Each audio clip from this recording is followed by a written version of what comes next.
बोलो जयकारा बोल मेरे श्री गुरु महाराज की जय।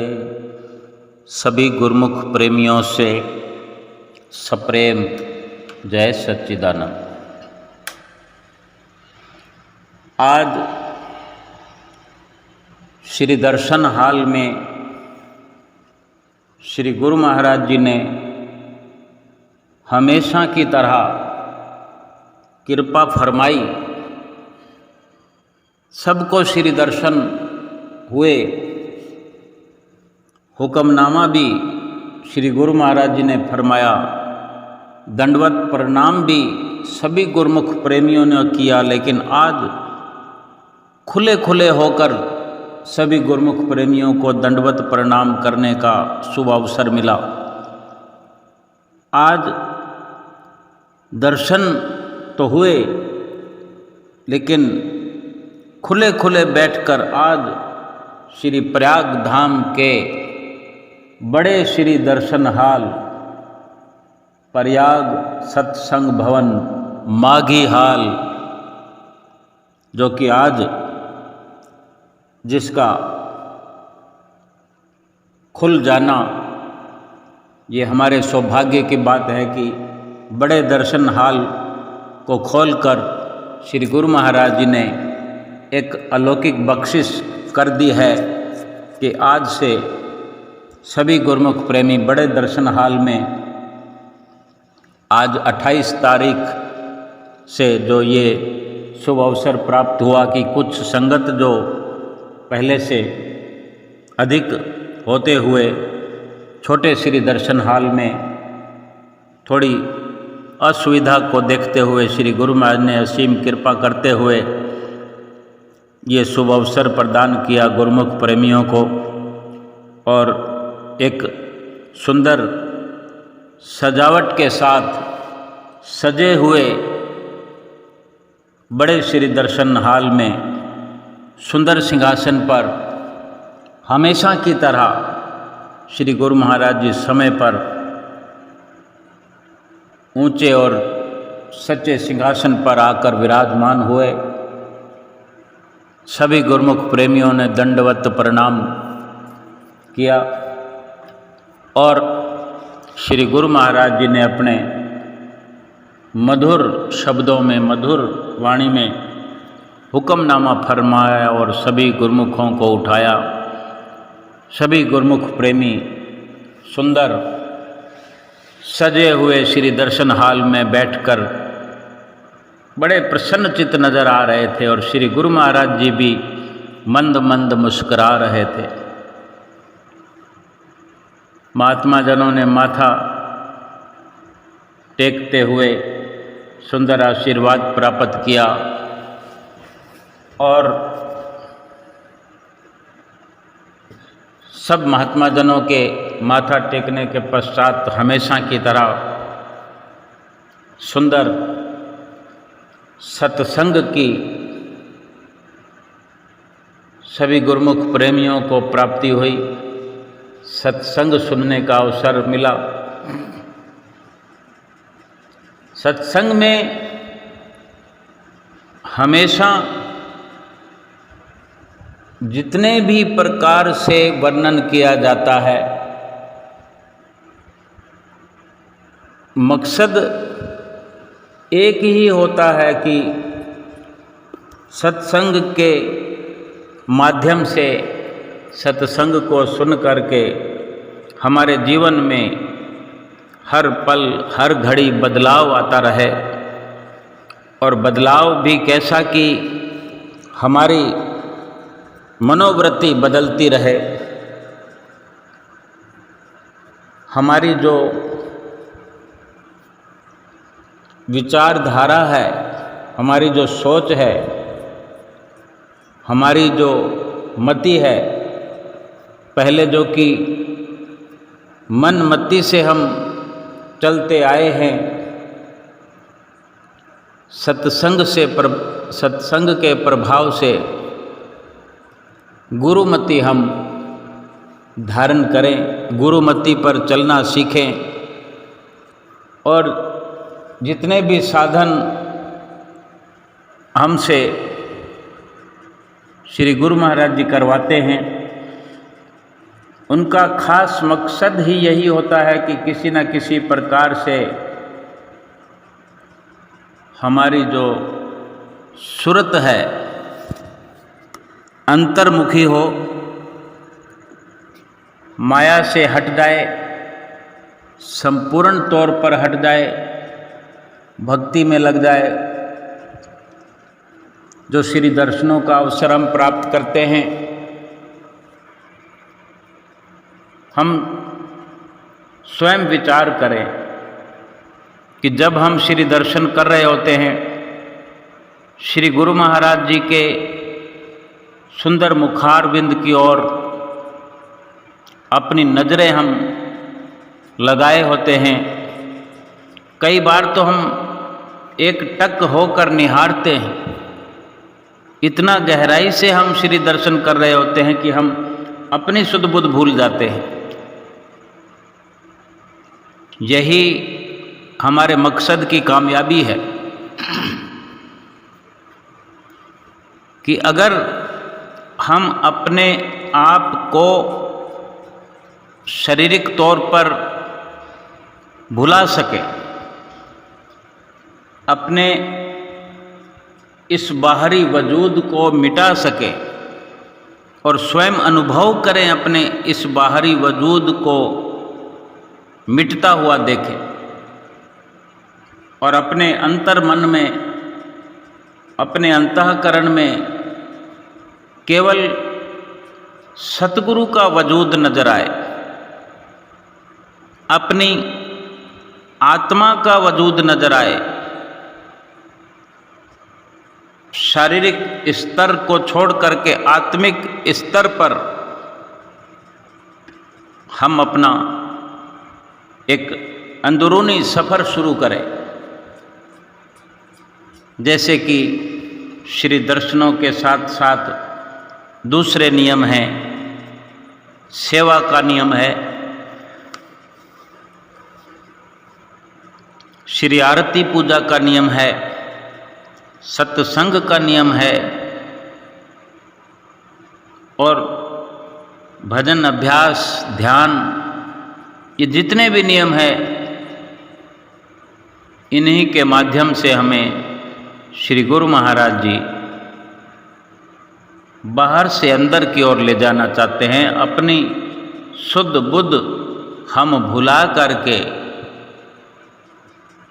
अपने असली अस्तित्व को पहचान सकें, अपनी आत्मा का साक्षात्कार कर सकें। जबकि अभी हम केवल शरीर रूप को ही अपना वजूद समझते हैं। सही मायने में शरीर रूप जो है वो हमारा असल वजूद नहीं है।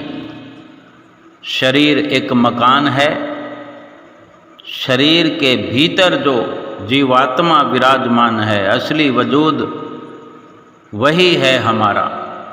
इसी की पहचान कराने के लिए, इसी को जानने की हम पूरी कामयाबी प्राप्त करें, इसीलिए सारे साधन हमसे कराए जाते हैं। जब श्री आरती पूजा में होते हैं तो बीच बीच में कभी कभी सुरती बड़े अच्छे से हमारी अपने आप से गुम हो जाती है, अपने आप से हट जाती है। कितने ही श्री आरती पूजा के अंदर शब्द हैं, जब जब किसी शब्द की गहराई में हम उतरते हैं और शब्द हमारी भीतरी गहराई में उतर जाते हैं, तब तब हम इस अपने नकली रूप को, बाहरी रूप को, पहचान को मिटा करके अपनी असली पहचान कर रहे होते हैं। यही बहुत बड़ी सफलता है। इसलिए और जब सत्संग सुन रहे होते हैं, जब सत्संग में कोई ऐसी रोचक जानकारी, लक्ष्य को भेदने वाली कोई विचारधारा, कोई शब्द जो हमारी जीवात्मा के नज़दीक पहुंचता है, अंतर मन में उतर जाता है कोई शब्द सत्संग में सुना जाने वाला, तब उन घड़ियों में हम अपने बाहरी वजूद को भुलाए होते हैं। और यही बहुत बड़ी सफलता है।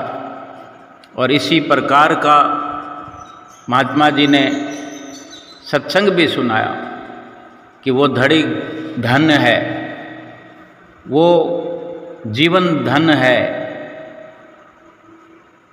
जब सतगुरुदेव भगवान के हम दर्शन कर रहे होते हैं, सभी कुछ धन्य है। यानी गुरुमुखों का इस संसार में आना, संसार में रहना, संसार में उठना बैठना और फिर चले जाना, सभी कुछ सफल हो जाता है जबकि हम सतगुरु की शरण में आकर के उनके मार्गदर्शन में अपने जीवन को ढाल देते हैं। किस प्रकार से सफलता विफलता जीवन में आती रहती है, कई प्रकार के दृष्टांत सुनाकर, जैसे द्रौपदी और पांडवों के होते हुए, पांडवों के द्वारा होने वाले यज्ञ में जब घंटा बजना था और यज्ञ की संपूर्णता पर घंटा नहीं बजा, कहाँ कहाँ भूल हो जाती है, कहाँ चूक हो जाती है, इस पर बड़ा ही प्रकाश आज के सत्संग में महात्मा जी ने डाला कि किस प्रकार से संतों का, महापुरुषों का हमारे जीवन में महत्व है। और असल में आदि से ही नहीं बल्कि जब से सृष्टि बनी है, चाहे किसी भी प्रकार के यज्ञ हवन कर्म नित्य नेम जो भी करें, लेकिन जो संतों का मिल जाना, संतों का मार्गदर्शन मिलना, संतों का आशीर्वाद मिलना, संतों का जो फरमान होता है हमारे जीवन में, उसके बड़े मायने होते हैं। और असल में हमारे जीवन की सफलता ही संतों की चरण शरण ग्रहण करने से ही होती है। कि जब तक संतों महापुरुषों की चरण शरण नहीं मिलती, तब तक ये जीव एक प्रकार से भटकना में रहता है, भटकता रहता है। और जब सत्पुरुषों की संगत मिल जाती है, सत्पुरुषों की आज्ञा और मौज में हम जीवन ढाल देते हैं, जैसे कि हम नित्य प्रति सत्संग सुनते हैं, अमल भी करते हैं, उनकी आज्ञा में, उनकी रहनुमाई में, उनके वचनों का अनुसरण करते हैं, ये उनकी आज्ञा व मौज में अपने जीवन को ढालना है। तो सही मायने में हमारे जीवन का यही लाभ है, यही असल में जीवन का लक्ष्य है, जो हम गुरुमुख प्रेमी लक्ष्य की ओर बढ़ रहे हैं। बड़ा सुंदर सजा हुआ श्री दर्शन हॉल, जो कई दिनों से साफ सफाई का कार्य चल रहा था और एक निश्चित समय पर हमेशा ही खोल दिया जाता है श्री गुरु महाराज जी की आज्ञा से।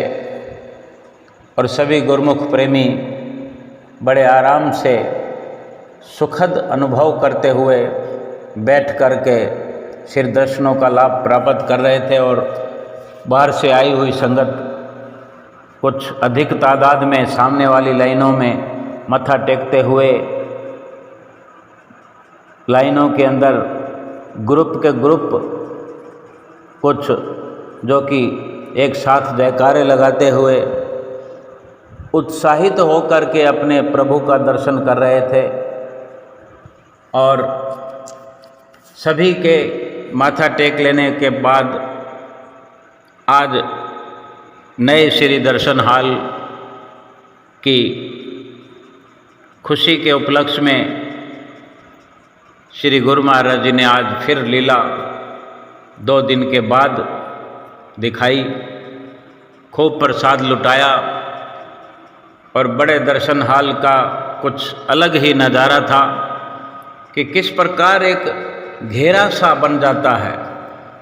एक तरफ 22 जन साधु वेश में, फिर उनके बाद में घेरा बढ़ते हुए भक्तानिया जन, फिर बीच में रेलिंगों का गैप और फिर भक्तों का समूह नज़र आता है और फिर महात्मा जनों का, ये सब मिलाकर के एक अर्ध चंदा आधा पौना चांद जैसा एक घेरा बनता है। और बीच में हमारे श्री हजूर गुरु महाराज जी के दर्शन, जो कि चंद्रमा की पूर्णता को दर्शाते हुए श्री गुरु महाराज जी स्वयं भी सिंहासन से उठ खड़े होते हैं, उत्सुक नजर आते हैं श्री गुरु महाराज जी स्वयं, और बड़ी प्रसन्न मुद्रा में सभी गुरुमुख प्रेमियों को अपने कर कमलों को ऊंचा कर करके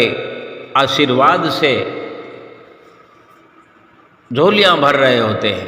इधर प्रसाद, इधर आशीर्वाद और इधर दर्शनों की बरसात गुरुमुख प्रेमियों की सभी प्रकार से मुरादें पूरी करते हुए और गुरुमुख प्रेमी आनंद विभोर होकर आज श्री दर्शन करते हुए, लीलाओं का आनंद प्राप्त करते हुए और जयकारे बोलते हुए और श्री गुरु महाराज जी सबको प्रसाद लुटाते हुए अंदर की तरफ कृपा फरमाई और सभी गुरुमुख प्रेमियों को खूब खुशियाँ प्राप्त हुई। और आज का जो सत्संग महात्मा जी ने सुनाया,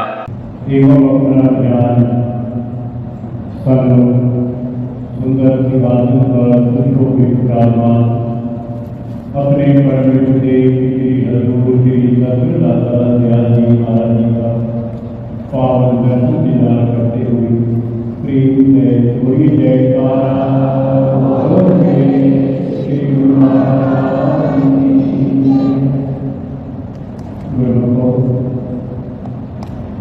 जो इस समय हम सब गुरुजनों अपने परम देव श्री हजूर श्री सतगुरुदाता दयाल जी महाराज जी अपार दया से असीम कृपा से जो ये दुर्लभ समय प्राप्त हुआ है, इस दुर्लभ समय की महिमा का गायन करते हुए सब कहते हैं कि धन तो वेला घड़ी धन, धन मुहूर्त पल काल, धन सोते संजोड़ा जिसे लिखा गुरु दर्शन। कि जो समय समय प्राप्त हो रहा है अपने हम सर्वगुरु जन अपने श्री सतगुरु महाराज जी की छत्र छाया उनके निकट बैठ गए, उनके पावन श्री दर्शनों का पावन आशीर्वाद का जो हम दुर्लभ समय प्राप्त कर रहे हैं, ये घड़ी धन है, ये पल धन है, ये वेला धन है। ऐसा दुर्लभ समय हर इंसान को प्राप्त नहीं होता, केवल केवल जब सत्पुरुषों की कृपा जीवों के ऊपर करती है तब ही ऐसा लाभ प्राप्त होता है। एक बार पार्वती जी ने भी शिव जी महाराज के चरण में विनती कि भगवान संसार के अंदर देखा जाता है कि किसी इंसान को कोई लाभ मिल जाए, चाहे वो धन का लाभ है या कोई अमूल्य वस्तु का लाभ है या पौधे का है, बहुत प्रसन्न होता है। तो शिव जी महाराज के चरण में पार्वती जी ने विनय की कि भगवान आप ये बताएं कि दुनिया में सबसे बड़ा लाभ होता है। तो इसका उत्तर शिव जी महाराज ने दिया कि गिरिजा संत समागम सामना लाभ प्रसवान बिन हरि कृपा सहोय नहीं गावत वेद पुराण। ऐ गिरिजा कौन सा बड़ा लाभ है? फरमाया कि गिरिजा संत समागम सामना लाभ प्रसवान। जिस समय जीव को सत्पुरुषों की सोबत मिल जाए, उनका पावन दर्शन दीदार मिल जाए, उनका पावन आशीर्वाद मिल जाए, इससे बढ़ करके और संसार के अंदर दूसरा कोई बड़ा लाभ है ही नहीं। और साथ में शिव जी महाराज ने ये भी फरमाया कि बिन हरि कृपा होए नहीं गावत वेद पुराण। ऐसा वेद पुराण गायन करते हैं कि बगैर सत्पुरुषों की कृपा के, ईश्वर की कृपा के ये समय मिल ही नहीं सकता। जो इस समय हम जनों को ये दुर्लभ समय प्राप्त हो रहा है, मैं आप सब दुर्लभ जनों को इसकी लाख लाख मुबारकबाद देता हूं।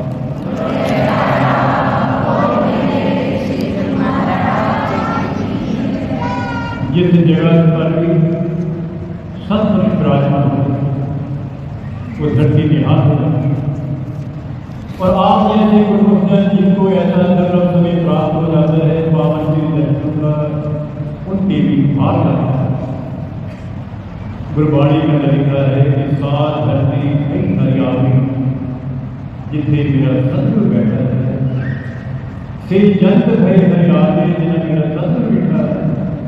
वो धरती भी हार हो जाती है जहाँ पर महापुरुषों के चरण स्पर्श होते हैं और गुरुजन जिनको पावन श्री दर्शन होते हैं, पावन आशीर्वाद मिलता है, उनके भी भाग लगता है।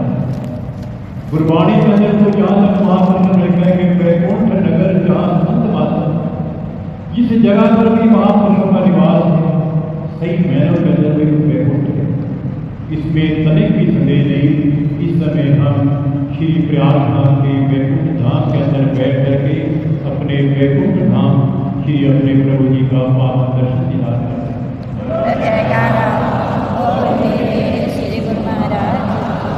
ये तो महिमा सत्पुरुषों के दर्शन की है। इसी प्रकार एक इतिहास आता है महाभारत के अंदर कि जिस समय महाभारत का युद्ध शुरू हुआ और युद्ध की समाप्ति के पश्चात पांडवों की विजय हुई, कौरवों की हार हुई। और विजय भी इसलिए हुई कि भगवान कृष्ण महाराज के साथ साथ संग था। विजय के पश्चात भगवान कृष्ण महाराज ने पांडवों को फरमाया, इसमें तनिक सवेर नहीं कि आपकी विजय हुई है और इसमें कई जीवों का मृत्यु हुआ है। उस अपराध से मुक्त होने के लिए भगवान कृष्ण महाराज ने फरमाया कि आपको एक अश्वमेध यज्ञ का आयोजन करना होगा। आप एक अश्वमेध यज्ञ कीजिए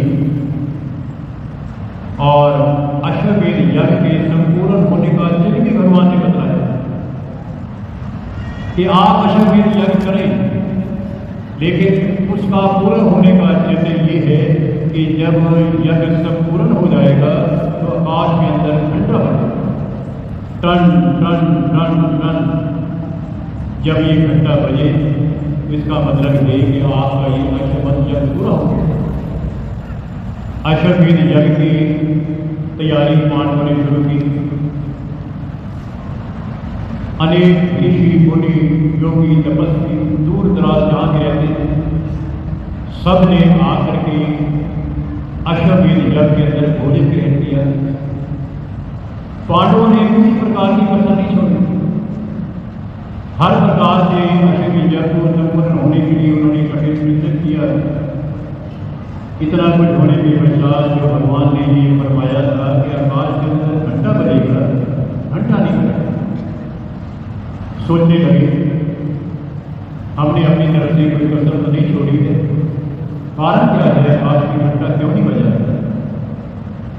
भगवान कृष्ण महाराज के पास गए और विनय की कि भगवान, हमने तो अपनी तरफ से कोई कसर नहीं छोड़ी है, तो लेकिन अखबार के अंदर घंटा नहीं बजा है, इसका कारण क्या है? तो भगवान कृष्ण महाराज ने फरमाया, आपकी यज्ञशाला के अंदर अनेक ऋषि मुनि योगियों ने आकर के भोजन ग्रहण किया है, लेकिन एक उच्च कोटि के महात्मा है, एक जंगल में गुफा के अंदर रहते हैं, उन्होंने आपकी यज्ञशाला के अंदर आकर के भोजन ग्रहण नहीं किया। जब वो आपकी यज्ञशाला में आकर के भोजन ग्रहण करेंगे तो स्वयं ही अखबार के अंदर घंटा बजेगा। तो पांचों पांडव युधिष्ठिर, अर्जुन, भीम, नकुल, सहदेव बारी बारी से महात्मा के पास गए और महात्मा को विनय की कि आप अश्वमेध यज्ञ के अंदर आकर के भोजन ग्रहण कीजिए। लेकिन महात्मा ने एक शर्त रखा, भाई हम आपकी यज्ञशाला के अंदर आ तो सकते हैं, लेकिन हमारी ये शर्त है कि आपको एक अश्वमेध यज्ञ का फल हमें देना होगा। तो पांडव सोचने लगे, अभी तो एक ही अश्वमेध यज्ञ पूरा नहीं हुआ और महात्मा जी कहते हैं कि आपको एक अश्वमेध यज्ञ का फल देना होगा, ये कैसे हो सकता है? बारी बारी से गए और यही प्रश्न महात्मा ने किया। पांचों पांडव वापस आ गए। बाद में द्रौपदी ने कहा कि मैं महात्मा के पास जाती हूँ। द्रौपदी ने कोई सेवा भेंट प्रसाद लेकर के वो भी महात्मा के पास गई और विनय की कि महाराज आप यज्ञशाला के अंदर चलिए। तो महात्मा ने वही प्रश्न द्रौपदी के आगे रख दिया कि द्रौपदी, हम चलने के लिए तैयार हैं, लेकिन आपको एक अश्वमेध यज्ञ का फल हमें देना होगा। द्रौपदी के अंदर से संस्कार हुए, विनय करती है कि महाराज ये आप संतों की वचन है कि संत मिलन को जाइए, तज माया अभिमान, जितने जितने पग धरे 100 जग। भगवान, ये आप ही सत्पुरुषों के वचन है कि जब एक जीव सत्पुरुषों की दर्शन करने के लिए घर से निकलता है और एक एक पग जो चलता है वो एक एक पग जो है 100 यज्ञ के समान है। भगवान, मैं अपने घर से चल करके कितने कदम आपके पास चल करके आए हो, उनको आप जो है 100 के साथ मल्टीप्लाई कीजिए, एक यज्ञ का फल नहीं, आप कई यज्ञों का फल आप दे सकते हैं। जब ये विचार महात्मा जी ने द्रौपदी के सुने, खुद खड़े हुए, चलो द्रौपदी हम चलते हैं। महात्मा जी यज्ञशाला में पहुंचे तो यज्ञशाला के अंदर जितने भी भोजन बनाए गए थे सभी अलग अलग कटोरियों में डाल करके महात्मा जी के आगे रख दिए। तो महात्मा ने कहा, एक खास बनाओ, खाली खान ले आओ, खाली खान ले आए और जितने भी पदार्थ में बने हुए थे, खट्टा मीठा जबरा, सभी को महात्मा जी के पास उड़ेल दिए। उड़ेलने के बाद अपने हाथ से वो ग्रहण करने लगे। तो द्रौपदी पास बैठी हुई थी, दिल में ख्याल आया कि भगवान कृष्ण महाराज ने फरमाया तो था कि उस कोटि के महात्मा है, लेकिन ऐसा लगता है कि ये महात्मा उस कोटि के विषय हो, या लगता है कि जात में छोटी है, क्योंकि ऐसा तो छोटी जात वाली करनी है कि सब चीज़ों को मिला करके ग्रहण करना। महात्मा जी भोजन ग्रहण कर चुके, लेकिन उसके बाद भी जो है आवाज में से घंटा निकलता। फिर पांचों पांडव चले गए भगवान कृष्ण महाराज के पास कि महाराज आपकी आज्ञा हुई थी, महात्मा जी को हम अपने यज्ञशाला में लाए हैं, उन्हें भोजन भी किया है, लेकिन फिर भी घंटा निकल रहा। तो भगवान कृष्ण महाराज ने बताया कि पांडवों को कि आपका दोष नहीं, ये द्रौपदी का दोष है। द्रौपदी, जब आपने महात्मा जी को भोजन कराया था तो आपके दिल के अंदर ये क्या लिखा था कि महात्मा जी उच्च कोटि के विषय में, लेकिन जात इतनी छोटी है। द्रौपदी नहीं, आप दोबारा महात्मा जी को भोजन कराओ और दिल के अंदर श्रद्धा और प्रेम के साथ दोबारा महात्मा जी को भोजन कराया गया और श्रद्धा के साथ, प्यार के साथ जब ऐसा हुआ तो आवाज के अंदर घंटा बजा, टन टन टन। ये जो कथा है हमारे परम पूज्य श्रीमान महात्मा जी कभी मौत में आने के लिए कथा दास सुनाते थे और वाल्मीकि ने फरमाया कि ये कथा श्री सतगुरु